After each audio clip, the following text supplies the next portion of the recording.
Sebelum kalian melanjutkan videonya, silakan subscribe agar kalian mendapatkan video-video baru setiap harinya. Sean Combs alias P. Diddy atau Puff Diddy adalah seorang rapper, produser musik, dan pengusaha asal Amerika Serikat yang karirnya telah membentang selama lebih dari 2 dekade di industri musik Hollywood. Dan bagi penggemar musik hip hop dan R&B seperti salah satu lagunya yang terkenal yaitu I'll Be Missing You, tidak akan asing lagi oleh musisi ini. Dirinya pun terkenal sering mengadakan pesta yang disebut White Party di kalangan artis Hollywood selama bertahun-tahun. Dan di tahun 2024, Diddy kembali membuat heboh dunia hiburan setelah ditangkap oleh FBI yang merupakan badan pemerintah yang berfungsi sebagai badan investigasi kriminal federal dan Badan Intelijen Internal, yaitu pada tanggal 16 September tahun 2024, tepatnya di Hotel Park Hyatt. Dia terseret dugaan kasus yaitu terlibat dalam perdagangan seks dengan paksaan, pemerasan, dan prostitusi. Saat dilakukan penggeledahan, petugas menemukan 1000 botol baby oil dan pelumas di rumahnya. Selain itu, ditemukan juga kamera tersembunyi yang diduga dipergunakannya untuk merekam kegiatan asusila tersebut. Pemilik perusahaan rekaman Bad Boy Record ini juga dikaitkan dengan dugaan telah menyiksa, mengancam, hingga memaksa korbannya. Dia menyangkal semua dugaan yang ditujukan padanya. Dapat diketahui juga dirinya sudah 2 kali menyerahkan jaminan pada Kejaksaan Amerika Serikat agar tidak ditahan. Namun jaminan tersebut ditolak. Saat ini P. Diddy sudah mendekam di penjara dan menantikan persidangan dengan bermacam-macam dakwaan yang akan disampaikan oleh jaksa. Diddy memiliki nama lengkap Sean John Combs, adalah salah satu figur paling berpengaruh dalam industri musik hip hop dan R&B di Amerika. Dirinya lahir pada tanggal 4 November tahun 1969 di Harlem, New York City. Diddy memulai karirnya sebagai intern di Uptown Record. Sebelum akhirnya pada tahun 1993 ia mendirikan label rekamannya sendiri yaitu Bad Boy Record. Keputusannya untuk terjun ke dunia musik sebagai produser dan kemudian sebagai artis sendiri menjadi titik balik dalam karirnya yang penuh prestasi. P. Diddy dikenal dengan berbagai nama panggung sepanjang karirnya, termasuk Puff Diddy, Puffy, dan Diddy. Perubahan nama ini seringkali mencerminkan fase berbeda dalam karirnya. Sebagai seorang rapper, P. Diddy mencapai kesuksesan besar dengan album debutnya pada tahun 1997 yaitu No Way Out yang memenangkan Grammy Award untuk album rap terbaik. Hits seperti Can't Nobody Hold Me Down dan I'll Be Missing You menjadi lagu ikonik yang mendefinisikan era musik hip hop akhir tahun 1990-an. Selain musik, P. Diddy juga dikenal sebagai pengusaha yang sukses, meluncurkan merek vodka Ciroc dan berinvestasi di berbagai bisnis lainnya. Majalah Forbes pernah mencatat kekayaan bersihnya mencapai 1 miliar US dollar. Hal ini menjadikannya salah satu musisi terkaya di dunia. Kesuksesannya di berbagai bidang membuatnya menjadi ikon gaya hidup mewah dan simbol kesuksesan di industri hiburan. Kehidupan pribadi P. Diddy juga sering menjadi sorotan media. Hubungan asmaranya dengan berbagai selebritas termasuk Jennifer Lopez menjadi bahan pemberitaan yang sangat hangat. Meski demikian, P. Diddy juga aktif dalam berbagai kegiatan amal dengan mendirikan Daddy's House Social Program, sebuah organisasi yang bertujuan membantu anak-anak yang kurang beruntung. Sebelum kasus ini melandanya, P. Diddy dianggap sebagai salah satu tokoh paling berpengaruh dalam industri musik dan budaya pop. Ia telah memenangkan 3 Grammy Awards dan 2 MTV Video Music Award, serta masuk dalam daftar 100 orang paling berpengaruh versi Time Magazine. Pengaruhnya dalam membentuk tren musik dan gaya hidup selama lebih dari 2 dekade membuatnya menjadi figur yang dihormati dan dikagumi oleh banyak orang, terutama di kalangan penggemar hip hop dan R&B. Kasus P. Diddy yang kini menjadi sorotan publik melibatkan berbagai tuduhan yang sangat serius. Berikut adalah tuduhan dan rincian kasusnya.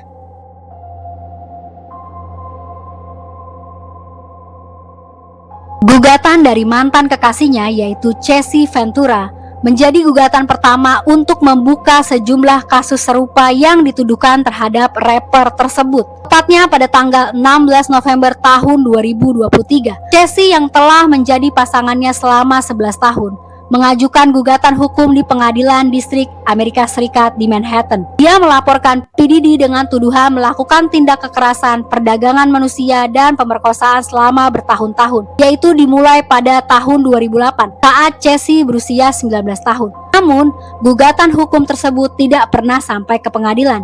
Meskipun P. Diddy membantah melakukan kekerasan tersebut, namun pada bulan Mei tahun 2024 ada rekaman video pengawasan tahun 2016, yaitu video yang memperlihatkan Diddy menyerang Casey dengan kasar di sebuah hotel di California. Hal inilah yang membuka pintu bagi tuduhan-tuduhan lain yang muncul kemudian. Selanjutnya, setelah gugatan Casey mencuat ke publik, yaitu seminggu setelah gugatan pertama, Joy Dickerson dan penggugat lain yang tidak ingin disebutkan namanya pada tanggal 23 November tahun 2023, mereka mengajukan gugatan hukum terhadap P. Diddy di Mahkamah Agung Manhattan di kota New York. Tuduhan tersebut ialah pelecehan seksual dan penggunaan narkoba secara paksa dari awal tahun 90-an. Kemudian pada tanggal 6 Desember tahun 2023, seorang perempuan yang tidak diketahui identitasnya mengajukan gugatan tersebut menuduh P. Diddy dan 2 orang lainnya memperkosa perempuan tersebut saat dirinya berusia 17 tahun. Gugatan selanjutnya cukup membuat gempar publik karena berasal dari seorang produser musik, yaitu Rodney atau Lil Rod Jones. Dirinya mengajukan gugatan di Pengadilan Distrik Amerika Serikat untuk Distrik Selatan New York. Dia menuduh P. Diddy melakukan kontak seksual yang tidak diinginkan, pemaksaan tindakan seksual dengan pekerja seks, dan penggunaan narkoba ilegal yang dipaksakan. Lalu, pada tanggal 25 Maret tahun 2024, telah terjadi penggerebekan di tempat tinggal P. Diddy di Los Angeles dan Miami oleh Divisi Investigasi Departemen Keamanan Dalam Negeri karena terkait dengan investigasi perdagangan seks yang dilakukan P. Diddy. Pada saat itu, senjata, amunisi, dan termasuk perangkat elektronik yang berisi gambar dan video asusila diamankan pihak berwenang tersebut. Selanjutnya, pada tanggal 4 April tahun 2024, P. Diddy ditetapkan sebagai salah satu terdakwa dalam gugatan pidana yang diajukan di Pengadilan Tinggi Los Angeles County. Dalam gugatan itu, Grace menuduh bahwa putra P. Diddy yang bernama Christian King Combs yang berusia 26 tahun melakukan kekerasan seksual terhadapnya di sebuah kapal pesiar yang disewa oleh P. Diddy. Gugatan tersebut selanjutnya mengklaim bahwa P. Diddy berperan dalam memfasilitasi penyerangan tersebut. Dia juga disebut menyuap kapten kapal pesiar agar tetap tutup mulut tentang insiden tersebut. Memasuki bulan Mei tahun 2024, mantan mahasiswa di Institut Teknologi Mott di New York mengajukan gugatan di Pengadilan Distrik Selatan New York, yaitu P. Diddy telah melakukan kekerasan seksual terhadapnya beberapa kali antara pertengahan tahun 90-an dan awal tahun 2000-an. Selanjutnya, masih di bulan Mei tahun 2024, tepatnya tanggal 23 Mei, April Lampros menuntut P. Diddy ke Mahkamah Agung New York atas dugaan kekerasan dan penyerangan seksual, serta kelalaian yang mengakibatkan penderitaan emosional. Lalu, pada bulan Juni 2024, seorang tahanan di Fasilitas Pemasyarakatan Ernest C. Brooks menuduh P. Diddy membius dan melakukan kekerasan seksual terhadapnya di sebuah pesta di Holiday Inn Detroit pada 3 dekade yang lalu. Tuduhan terakhir pada tanggal 11 September tahun 2024, dirinya dituntut kembali di Pengadilan Distrik Amerika Serikat untuk Distrik Selatan New York oleh Dawn Richard dari New Orleans.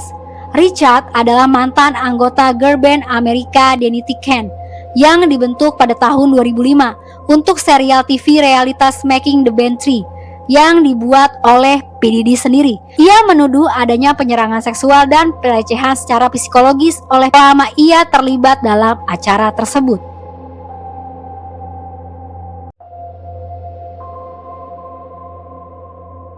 Gugatan tersebut, P. Diddy pun ditangkap oleh FBI di New York pada hari Senin tanggal 16 September tahun 2024, tepatnya di Hotel Park Hyatt. Dari Kejaksaan New York mengajukan 3 tuduhan utama terhadap P. Diddy, yaitu pemerasan, perdagangan seks dengan paksaan, penipuan atau pemaksaan, transportasi untuk terlibat dalam prostitusi, serta tuduhan-tuduhan ini membawanya pada ancaman hukuman maksimum seumur hidup dan dengan hukuman minimum 15 tahun penjara. Dalam penggerebekan rumah P. Diddy, pihak berwenang menemukan bukti-bukti yang menguatkan tuduhan tersebut, yaitu termasuk narkoba, 3 senjata HR-15 dengan nomor seri yang dirusak, dan lebih dari 1.000 botol baby oil dan pelumas. Bukti ini dianggap mendukung tuduhan bahwa P. Diddy menyiksa korbannya secara fisik, emosional, dan verbal. Pada persidangan awal, pengadilan menolak permohonan jaminan sebesar 50 juta US dollar yang diajukan oleh tim pengacara P. Diddy. Hakim memutuskan untuk menahan P. Diddy tanpa jaminan sambil menunggu persidangan dengan pertimbangan bahwa tidak ada kondisi yang dapat menjamin keamanan masyarakat dan mencegah P. Diddy melakukan intimidasi terhadap saksi. Setelah kasusnya membuat gempar publik, akhirnya ada seorang wanita yang bernama Talia Graves yang didampingi oleh pengacara selebritas yaitu Gloria Allred mengklaim bahwa Diddy, pengawalnya yaitu Joseph Sherman, telah membius dan mengikutinya sebelum merekam tindakan pemerkosaan terhadapnya. Video itu kemudian disebarkan. Selain itu, ada Adria Englis, mantan aktris film dewasa yang pernah bekerja dengan P. Diddy, mengaku bahwa P. Diddy memanfaatkannya sebagai budak seksual untuk kepuasan dan keuntungan finansial orang lain. Kasus P. Diddy tidak hanya mengguncang industri musik, tetapi juga menyeret nama-nama besar lainnya dalam dunia hiburan. Walaupun masih menjadi spekulasi, namun isu ini semakin menguat setelah beberapa artis terlihat melakukan tindakan yang mencurigakan di media sosial. Misalnya penyanyi Usher dan Pink dilaporkan menghapus postingan mereka di sebuah platform sosial media. Tindakan ini dianggap oleh sebagian orang sebagai upaya untuk menghapus jejak digital yang mungkin terkait dengan P. Diddy. Selain itu, Khloe Kardashian, salah satu bintang reality show yang terkenal, juga terseret dalam spekulasi ini. Sebuah klip lama yang menunjukkan Khloe mengklaim bahwa ia pernah menghadiri salah satu pesta yang diselenggarakan P. Diddy namun tanpa busana. Selanjutnya ada Justin Bieber yang pernah berinteraksi dengan P. Diddy di awal karirnya. Dirinya juga menjadi subjek spekulasi. Beberapa pihak menduga bahwa Justin Bieber mungkin menjadi salah satu korban dari aktivitas ilegal P. Diddy saat usia Justin Bieber masih berusia 15 tahun. Meskipun tidak ada bukti konkret yang mendukung klaim ini, namun fakta bahwa Justin Bieber pernah dekat dengan P. Diddy di masa lalu membuat banyak orang bertanya-tanya tentang sifat hubungan mereka dan apakah Justin Bieber mungkin memiliki informasi yang relevan dengan kasus ini. Demikianlah mengenai kasus P. Diddy. Bagaimana menurut kalian? Silakan komen di bawah dan jangan lupa subscribe.